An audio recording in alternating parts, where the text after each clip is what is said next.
GEVO stock analysis.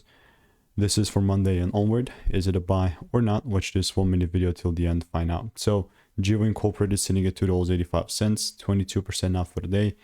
That's just Friday. Last week performance wise, we went up 35%, which is absolutely crazy. Now, previously I talked about this, and as the price gave me a double break, here's like me calling things out way beforehand, and here's the proof of the video. Boom, this video was made 22nd of January, way before anything happened. Now, as we're sitting here, as you can see, I'm still looking to take prices higher, but unless I see a pullback and then a double break, I'm just not gonna get involved. Because yeah, my boss might be here and I could be expecting something, but unless my rules are met, that I just really have no business touching this. And I'm being perfectly honest with you. So that's how GEVO looks like.